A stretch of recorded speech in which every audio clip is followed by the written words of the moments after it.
ஹர ஹர சங்கர ஜய ஜய சங்கர ஹர ஹர சங்கர ஜய ஜய.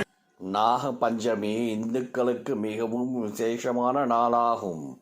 அன்று பாம்புகளை வணங்குவது வழக்கம். பாம்புகள் விஷத்தன்மை கொண்டவை, ஆனாலும் அவற்றை தெய்வமாக கருதுகிறார்கள்.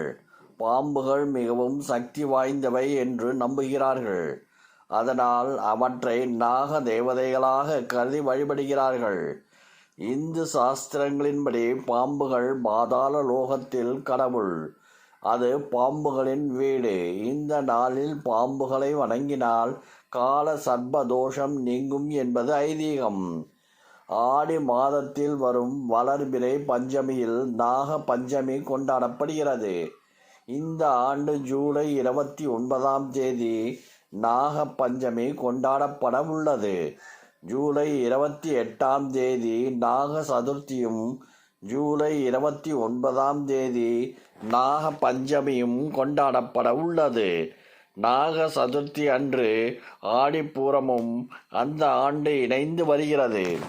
ஜூலை 29 நாக பஞ்சமியை கருட பஞ்சமி என்றும் வைணவ தலங்களில் சிறப்பாக கொண்டாடப்படுகிறது. ஜூலை 29 அன்று அதிகாலை 1:23 மணிக்கு துவங்கி ஜூலை 30 அதிகாலை 2:29 வரை பஞ்சமி திதி உள்ளது. நாக பஞ்சமி விரத வழிபாட்டு முறைகள்: காலையில் எழுந்து குளித்துவிட்டு வீட்டிலோ அல்லது கோவிலுக்கு சென்றோ நாகங்களின் உருவங்களுக்கு அபிஷேகம் செய்து வழிபட வேண்டும். காய்ச்சாத பசும்பால் கொண்டு தண்ணீர் கொண்டு அபிஷேகம் செய்து மஞ்சள் மற்றும் குங்குமம் படைத்து வழிபடுவார்கள். நாகத்துடன் இருக்கும் சிவலிங்கம் 2 நாகங்கள் பின்னியபடி இருக்கும் உருவங்களுக்கு பக்தர்கள் பால் அபிஷேகம் செய்து வழிபடுவது உண்டு. நாக பஞ்சமியில் சொல்ல வேண்டிய மந்திரங்கள்: ஓம் சர்வேப்யோ நம, ஓம் நமக சிவாய, ஓம் திரியம்பகம் யஜாமஹே சுகந்திம் புஷ்டிவர்தனம், உருவாருகமிவ பந்தனன் மிருத்யோர் முஷ்யமாமிருதாத்.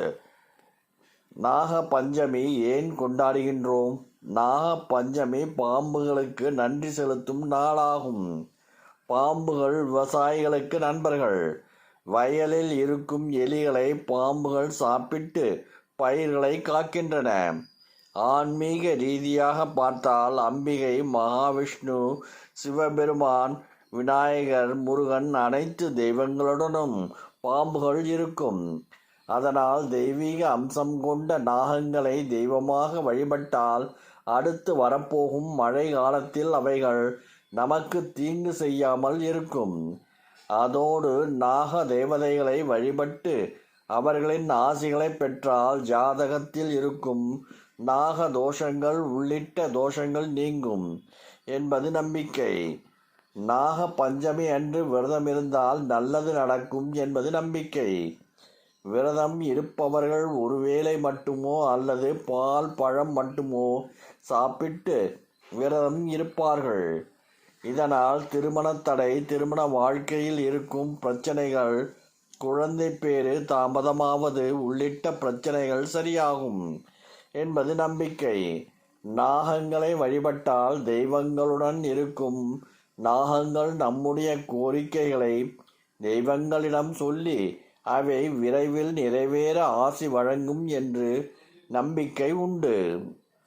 ஹர ஹர சங்கர ஜய ஜய சங்கர ஹர ஹர சங்கர ஜய ஜய.